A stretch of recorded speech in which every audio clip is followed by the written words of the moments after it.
Bonjour à tous et bienvenue pour notre rendez-vous quotidien du Ritat du jour.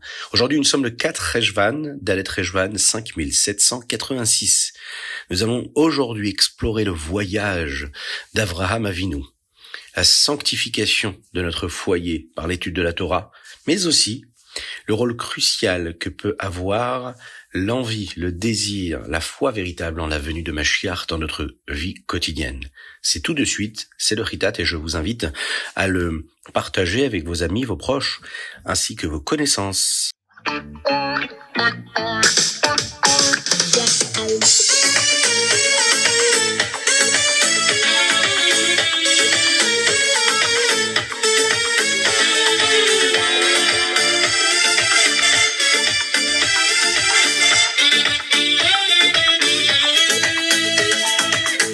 Nous allons commencer tout de suite avec le Chumash du jour. Lech lecha me'artsecha. Vayomer Hashem el Avram, lech lecha me'artsecha. Akadosh Baruch Hu dit à Avraham Avinu, va pour toi. Va vers la terre d'Israël et tu recevras de nombreuses bénédictions là-bas. Avraham, il va effectivement, il y a une famine dans le pays et il doit descendre en Égypte. Par la suite, Avraham dit à Sarai de se cacher. Dieu va parler à Avraham Avinu. Ici, il s'appelle encore Avram. Le nom Avraham avec le « et » en plus va lui être donné bien plus tard. Pour la première fois, quand il avait 75 ans. Il lui dit « Lech lecha, tu es déjà sorti du lieu où tu es né, vers Haran, et maintenant tu dois t'éloigner encore un petit peu plus de la maison de ton père Terach. Tu dois aller vers la terre que je te montrerai, et même si je ne te dis pas l'endroit exact pour l'instant, tu prendras cette route-là que je te montrerai. » Terach, il y a des commentateurs qui disent qu'il croyait en Dieu, mais il faisait quand même semblant d'adorer d'autres idoles parce qu'il ne voulait pas que d'autres personnes le sachent. Il était encore en vie, mais à la fin de la Parashat Noach, nous avons lu sa mort afin que nous ne pensions pas qu'Akadosh Baruch Hu ne voulait pas qu'Avraham accomplisse le commandement d'honorer son père et sa mère. Avraham, lui, est très ému de ne pas connaître la destination qu'Akadosh Baruch Hu lui promet, et Akadosh Baruch Hu, d'ailleurs, va lui donner une récompense spéciale pour ne pas lui avoir demandé où est-ce qu'il devait aller. Akadosh Baruch Hu a promis à Avraham de nombreuses bénédictions pour son départ, comme le fait d'être l'un des avot, des patriarches que le Ham Israël mentionneront toujours lors de la prière, lors de la tfila, en l'occurrence ici de la Hamida. Le mot lech lecha signifie « va pour toi-même », va vers ce qui sera bon pour toi. Ainsi, il s'éloignera de l'idolâtrie qu'il peut y avoir à Haran, et il aura le mérite d'avoir également des enfants. Ces enfants deviendront une grande nation, et lui-même Avraham a la promesse de devenir riche, et c'est ce qui va se passer d'ailleurs. Même si Avraham va vers un nouvel endroit où personne ne le connaît, Akadosh Baruch Hu va faire en sorte que les gens entendent parler de lui, afin qu'il puisse enseigner à de plus en plus de gens sur le principe même de la présence de Dieu ici-bas sur terre. Du créateur du monde. Il aura le pouvoir de donner des bénédictions à d'autres personnes. Il sera l'un des avot, et le plus spécial d'entre eux d'ailleurs, puisque ce sera le premier. C'est celui que nous mentionnons, par exemple, dans l'Amida, quand on dit Magen Avraham, le bouclier d'Avraham. Celui qui le bénira sera béni, va avarecha mevarechecha hum kalelecha ahor, et l'inverse sera vrai aussi. Les gens béniront d'autres personnes avec une bénédiction en disant, sois comme Avraham, puisqu'Avraham devient la référence pour le Ham Israël. Il va donc partir, exactement comme Akadosh Baruch Hu lui avait dit. Il va prendre sa femme Sarai. On sait que son nom va être changé un petit peu plus tard. Son nom changera un petit peu plus tard en Sarah. Il prend également avec lui son neveu Lot. Ils vont marcher dans la direction qu'Akadosh Baruch Hu leur avait indiquée. Ils vont atteindre la terre d'Israël, qui est appelée à l'époque la terre de Canaan. Avraham va s'arrêter à Shrem pour prier pour le Ham Israël, qui dans les générations futures vont devoir se battre là-bas, ainsi qu'au Har Gerizim et au Har Eval, le mont Gerizim et le mont Eval. C'est un endroit où le Ham Israël diront dans les générations futures qu'ils acceptent d'accomplir la Torah lorsqu'ils entrèrent en Eretz Israël. C'est à cet endroit-là que Akadosh Baruch Hu promit à Avraham qu'il donnerait la terre d'Israël au Ham Israël, au peuple juif. Et là, Avraham va donc construire un autel, un misbéach, et offrir des korbanot à Akadosh Baruch Hu. Ils vont continuer leur chemin vers Beth-El. Là, Avraham va construire un autre autel, et il va offrir aussi un autre sacrifice, parce qu'il va faire cette prophétie-là que dans les générations futures, quelqu'un y commettrait une faute. Et le Ham Israël serait en danger à cause de cela. C'est un épisode de notre histoire qui arrivera à l'époque de Yahushua avec un homme nommé Achan. Abraham se rapprocha de plus en plus dans l'endroit où le Beit HaMikdash serait construit dans le futur. Cette année-là, il y eut une famine dans le pays. Il n'y avait plus rien à manger, mais Abraham ne se plaignait pas. Bien qu'il semblait qu'Akadosh Baruch Hu n'accomplissait pas sa promesse, qu'Akadosh Baruch Hu lui avait promis qu'il aurait des bénédictions, il allait se retrouver dans une famine, l'inverse total d'une bénédiction a priori. Abraham décide de descendre en Égypte, car là-bas, il n'y avait pas de famine. En chemin, Abraham voit le visage de Sarai se refléter dans l'eau. Habituellement, il ne pensait pas beaucoup à sa beauté. Mais maintenant, il pensa qu'il était possible que les gens la trouvent très belle, car elle l'était. Et à ce moment-là, Abraham eut peur. Il craignit que les Égyptiens ne veuillent le tuer pour prendre Sarai et l'épouser. C'est pourquoi il va dire à Sarai, son épouse, de se cacher dans un coffre, et si elle était trouvée, de dire qu'elle était la sœur d'Abraham, afin qu'il ne le tue pas, et qu'au lieu de cela, il traite Abraham avec gentillesse afin qu'il leur permette de l'épouser. C'est ce qu'on voit aujourd'hui dans notre partie du Chumash, mais Ezrat Hashem, dans le Sheni, demain, on développera ce sujet avec beaucoup plus de force.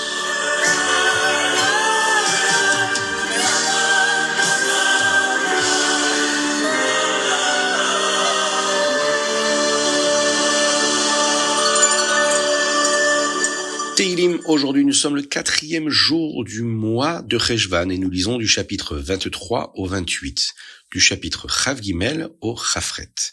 Il y a un chapitre que l'on dit dans la Tfila de Shacharit tous les dimanches, dans le Shir Shel Yom, qui figure dans la partie de notre Teilim quotidien.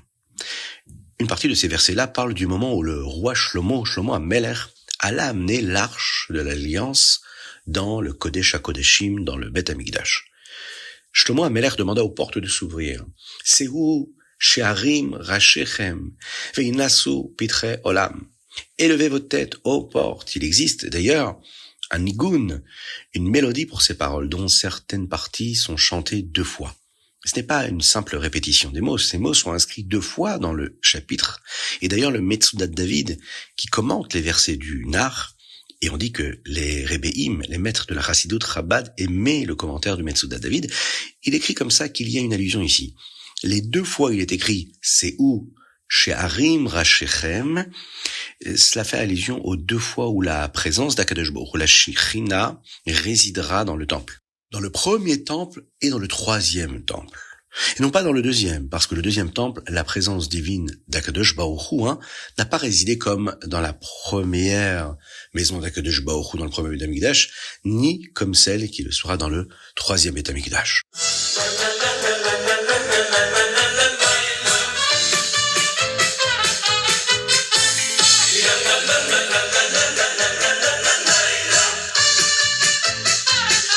Tania, Y Kodesh, nous sommes dans le Siman Chaf Vav, 26e chapitre.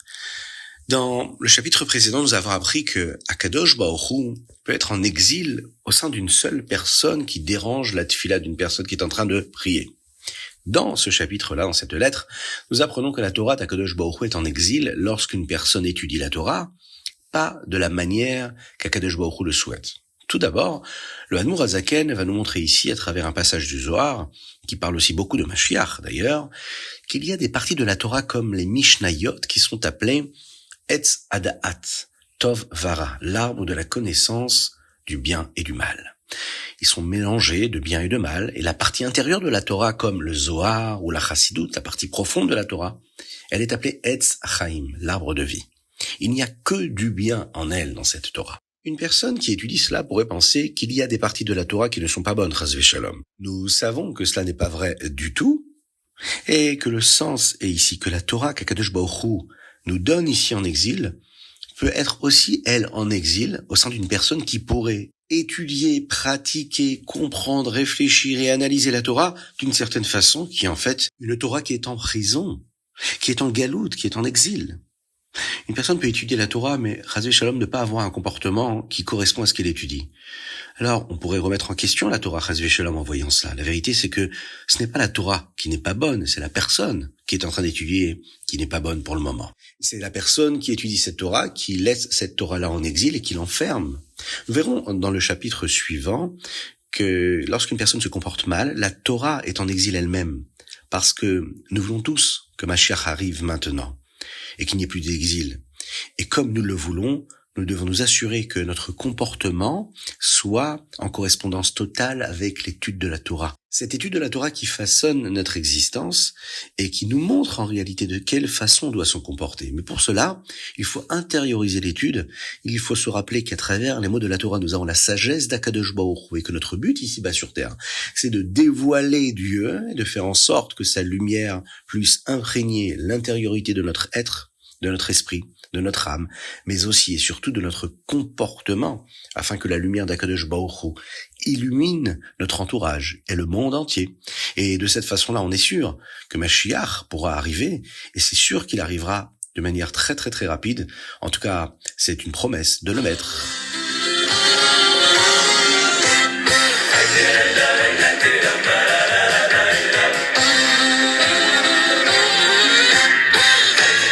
Alors nous passons au Hayom Yom. Aujourd'hui, nous sommes le 4 Rejvan. Il est dit comme ça dans l'Hayom Yom que l'étude de la Torah d'une personne n'est pas seulement son affaire privée. L'étude de la Torah, ça crée une atmosphère dans la maison. Nous voulons que nos maisons soient remplies de spiritualité, comme un Beth Amikdash. Nous voulons ressentir qu'Akadosh Baruch Hu est à l'aise d'être là avec nous. Nous voulons sentir une maison de Torah. Si l'on étudie chaque jour chez nous à la maison, alors la maison sera une maison remplie de Torah et de spiritualité. L'étude de la Torah n'est pas seulement pour une personne en privé, mais pour toute la famille. Pour que l'on se sente comme dans une vraie maison juive, il faut étudier la Torah, prononcer des mots de Torah, que les murs s'imprègnent de cette étude, de la lumière de la Torah.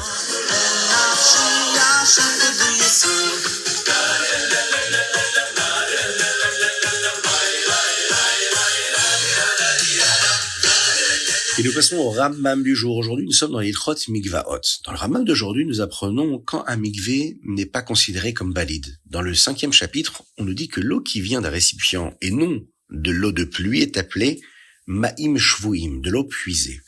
S'il y a trop d'eau puisée dans le mikvé, il est invalide.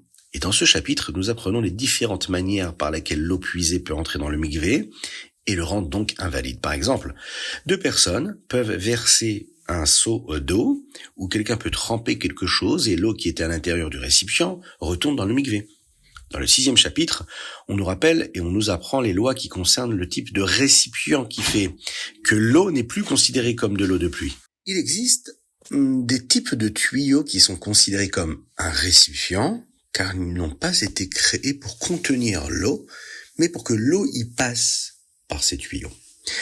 Enfin, dans le chapitre 7, on nous apprend que lorsque des objets tombent dans le mikvé, ils peuvent parfois rendre le mikvé valide ou invalide.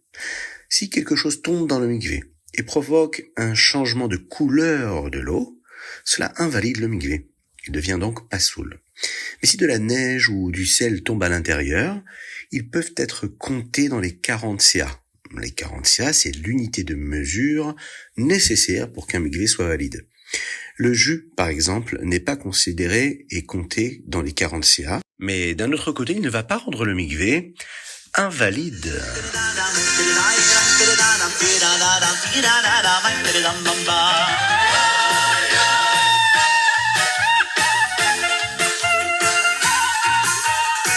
Alors voilà, c'était le chitat du jour et on va se quitter avec une très très très belle idée chassidique. Dans le passage qui est écrit dans le Hayom Yom d'aujourd'hui, il y a la pensée du Rabbi Yosef Yitzhak, le beau-père du Rabbi, le Rabbi précédent. Ce Hayom Yom est tiré d'une lettre du Rabbi Rayatz qui était envoyée à une personne qui disait n'avoir pas le temps d'étudier la Torah.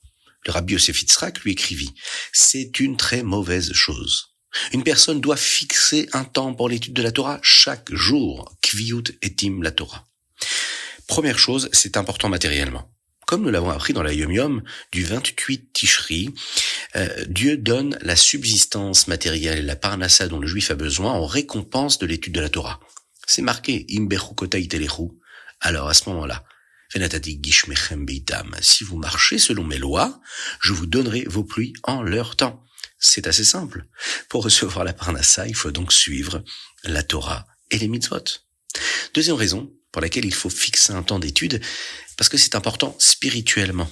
Bien sûr, il faut étudier la Torah pour savoir comment accomplir les mitzvot, et parce qu'Akadosh Baruch Hu a créé le monde et le juif pour qu'ils étudient la Torah. Mais plus que cela, il faut étudier la Torah car cela donne à l'âme, à la neshama, les forces dont elle a besoin pour accomplir sa mission dans le monde, et c'est comme de la nourriture pour l'âme. Et enfin, troisièmement, le Rabbi Yosef Yitzhak, ici nous dit que c'est important pour chaque personne de la famille. Comme il est écrit dans la Yom Yom, l'étude de la Torah du Père change pour toute la famille. Elle crée une atmosphère de Torah et de crainte de Dieu dans la maison.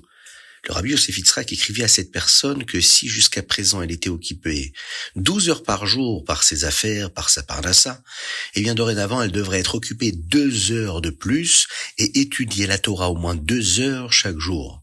Le Rabbi Yosef Yitzhak le bénit, que Dieu l'aide à trouver sa subsistance, sa parnassa, en abondance et facilement. Et c'est ce que nous allons souhaiter, Be'ezrat Hashem, à tout le monde, à chaque personne du Ham Israël, pour vivre dans l'opulence matérielle et bien sûr se préparer à la venue de Mashiach, que l'on vivra très rapidement, avec beaucoup d'intensité, beaucoup de joie, pour chanter et danser avec la venue de Mashiach, à Yerushalayim et le Beth Mikdash reconstruit.